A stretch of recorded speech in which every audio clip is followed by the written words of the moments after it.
We've got another retrograde to deal with. Which one is this? You know, it's not bad enough that Mercury does it 3 times a year. Mars now does it every other year. It normally goes in a sign for about 6 weeks and pretty much wreaks havoc wherever it is, because Mars is the planet that fires you up, and 6 weeks is great. But this time, it went into Aquarius in May, and it does not get out until October, and this Tuesday it stops going forward and goes backwards. And what that means is the project you've been working on for the last 4 or 5 weeks are going to stall.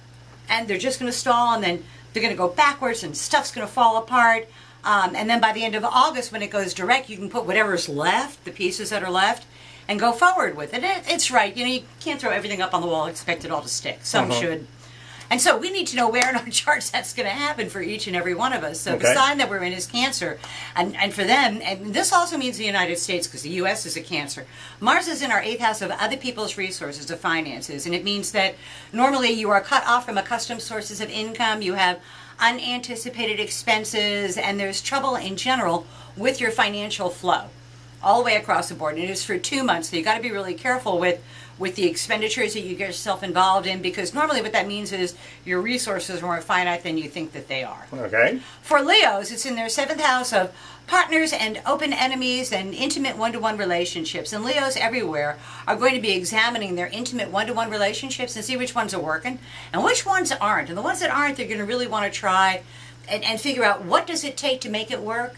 And over the next 6 months, find out whether or not it really is worth working with at all. Okay. And none of those answers have been decided yet, so you want to give yourself 2 months to figure that out before you take action. For Virgos, it's in their 6th house of work, health, and responsibilities. And their responsibilities are in the process of changing. And the thing with Virgos is this energy is where we project our ego out into the world, and we're going to have to make a shift in where our responsibilities lie, where our attention lies. And it's going to take us 2 months to come to terms with that before you can figure out what is the best use of your energy. For Libras, it's all about love. It's all about love and creativity and fun and frolic and festivities. And single Libras, it's a good time to attract someone. Married ones, it goes well. Attached ones, it goes very, very well. A very creative time for them. And just don't go too far with it. Wait until August before you bring your heart to whatever party you're going to. Gotcha.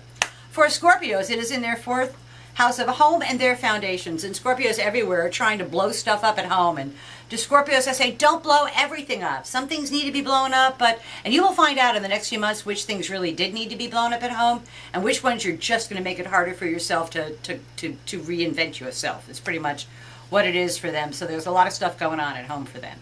For Sagittarians, it's in their 3rd house of day-to-day living, and the pace of their living has picked up over the last 5 weeks or so. They've embarked on brand new projects, new things, learning different things, short distance, short duration travel, and now it's time to say, okay, I'm done expanding, let me consolidate what it is that I have and not expand any further, because it's the typical spread yourself way too thin kind of deal for Sagittarians. They want to be a little picky about what they commit to.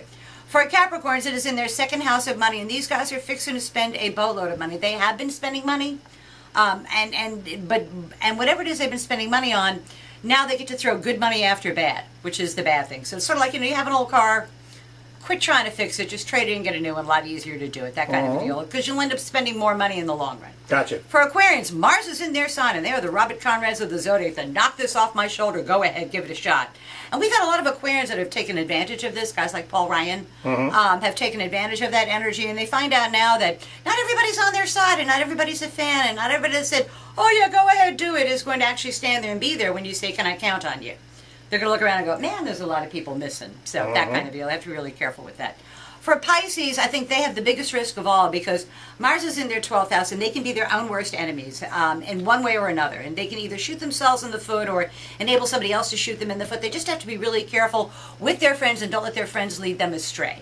For Aries, it's in the 11th house of hopes, wishes, goals, and objectives, and they get to attain a long-standing hope, wish, goal, or objective through the help of their well-placed male friends rather than female friends. And this is something they've been working on for 5 weeks, and they find out which friends are not going to be with them on this, which friends said, oh yeah, we'll support you, and they really don't. And it's good to find that out, because you go forward in August with a leaner, meaner, more streamlined kind of an effective machine. For Tauruses, 10th house of career and public standing. Their best bet is to keep their heads down and stay out of the line of fire. There's stuff going on professionally around them, in the world around them. It doesn't really directly impact them unless they put themselves in the middle of it. And to Tauruses everywhere, I say, don't do that. Don't give testimony unless somebody hands you a subpoena and makes you appear before a grand jury. It's that kind of a thing. Gotcha.